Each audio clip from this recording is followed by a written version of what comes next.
మేడారం సమ్మక్క సారలమ్మ జాతర జనసంద్రంగా మారింది। ఈ రోజు నుంచి కూడా 4 రోజుల పాటు ఈ కీకారణ్యం జనారణ్యంగా మారుతుంది। దారులన్నీ కూడా మేడారం వైపే వస్తున్నాయి।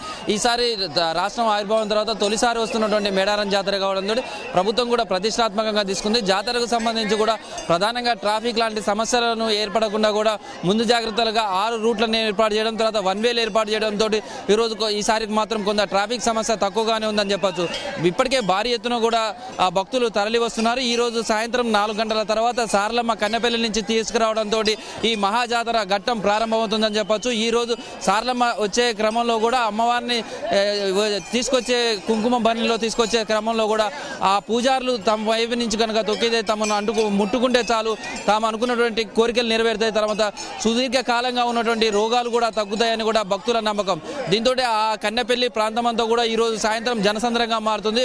ప్రస్తుతం మనం సమ్మక్క సారలమ్మకు సంబంధించినటువంటి గద్దెల దగ్గర ఉన్నాం। గద్దెల దగ్గరకు కూడా ఉదయం నుంచే పెద్ద ఎత్తున భక్తులు తరలి వస్తున్నారు। అమ్మవార్లను దర్శించుకున్న తర్వాత అమ్మవారికి అత్యంత ప్రీతిపాత్రమైనటువంటి బంగారం కప్పించుకున్నటువంటి బెల్లాన్ని సమర్పించుకుంటున్నారు। తాము అనుకున్న కోరికలు నెరవేరితే నిలువెత్తు బంగారం ఇస్తామంటూ కూడా ఈ మొక్కుకోవడం కూడా ఆచారంగా వస్తుంది।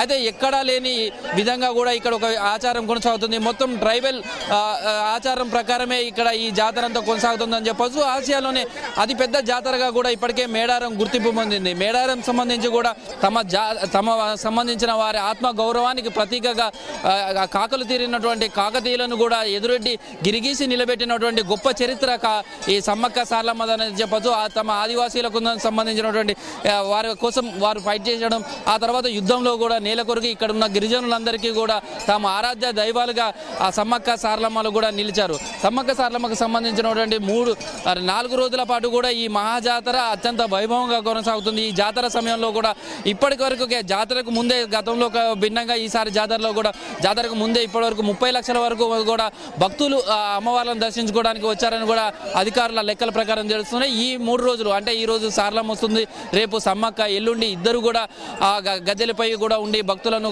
అనుగ్రహించనున్నారు। ఆ తర్వాత 20వ తారీఖు నాడు వనవాసం చేయడంతో మళ్ళీ వన ప్రవేశంతో ఈ జాతర ముగుస్తుంది। ఈ 4 రోజుల పాటు కూడా దాదాపు 1 కోటి నుంచి 1.5 కోటి వరకు కూడా భక్తులు వస్తారు అని అంచనా వేశారు। ఈసారి ఛత్తీస్గఢ్, ఒరిస్సా లాంటి రాష్ట్రాల నుంచి కూడా భక్తులు ఎక్కువగా తరలి వచ్చే అవకాశం ఉంది। ఎందుకంటే గతంలో ఎన్నడూ లేనంత కూడా రవాణా సౌకర్యాలు ఈసారి పెరిగాయి। ముళ్ళకట్ట దగ్గర ఏటు నాగరం గోదావరి పైన ముళ్ళకట్ట బ్రిడ్జి తోటి ఇటు ఛత్తీస్గఢ్, ఒరిస్సా నుంచి కూడా ఆ ప్రాంతానికి సంబంధించిన ఆదివాసీ గిరిజనులు కూడా పెద్ద ఎత్తున ఈ జాతరకు తరలి వస్తున్నారు। ఈ రోజు సాయంత్రం వరకు కూడా ఈ సంఖ్య దాదాపు 20 నుంచి 25 లక్షల మేర భక్తులు సమ్మక్క సారలమ్మ గద్దెలను ఈ రోజు దర్శించుకోవడానికి వచ్చే అవకాశం ఉన్నట్టుగా అంచనాస్తున్నారు। ఇప్పటికే మేడారం పరిసర ప్రాంతాలన్నీ కూడా జనసంద్రంగా మారిపోయాయి। వచ్చే భక్తులకు ప్రధానంగా కూడా మంచినీటి సౌకర్యం కావచ్చు, శానిటేషన్, ఇతర పోలీసు భద్రతకు సంబంధించినటువంటి అంశాలన్నిటి కూడా ఒక ప్రణాళికబద్ధంగా వెళ్తున్నామంటూ కూడా అధికారులు చెప్పారు। సీసీ కెమెరాలను ఒక గద్దెల చుట్టూనే మొత్తం ఒక 100 సీసీ కెమెరాలను ఏర్పాటు చేశారు। ఎప్పటికప్పుడు కూడా ఎక్కడ ఎలాంటి అవాంఛనీయ ఘటనలు కూడా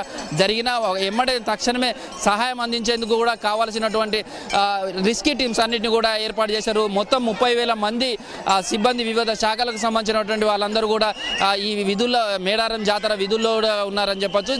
వనం నుంచి అమ్మవారు జనంలోకి రావడంతో ఈ మహాఘట్టం మొదలై 20వ తారీఖు వరకు కూడా కొనసాగుతుంది। జాతరకు దేశ విదేశాల నుంచి కూడా చాలా మంది భక్తులు కూడా తరలి వస్తున్నారు। ఈ తెలంగాణకు సంబంధించిన చూస్తుంటే మాత్రం ఇతర రాష్ట్రాల నుంచి రావడం, తెలంగాణ ప్రాంతంలో వాళ్ళు కనుక దేశంలో ఉన్నప్పటికీ కూడా జాతర ఉండే 4 రోజులు కూడా ఖచ్చితంగా మేడారంకి వచ్చి మేడారంలో ఒక్కరోజైనా దర్శనం చేసుకోవడం, వెళ్ళడం వల్ల కూడా ఆనవాయితీగా వస్తుంది, తమ మొక్కులు చెల్లించి కూడా వస్తుంది। ఈ 2 సంవత్సరాలు అయితే అమ్మవారిని దర్శించుకొని వెళ్ళడం అది వారికి ఒక మర్చిపోలేని ఒక జ్ఞాపకంగా మేడారం నిలుస్తుంది అని చెప్పుకోవచ్చు। ఇది ప్రస్తుతం మేడారంలో జనసంద్రంగా మారినటువంటి పరిస్థితి। Vote Hyderabad studio.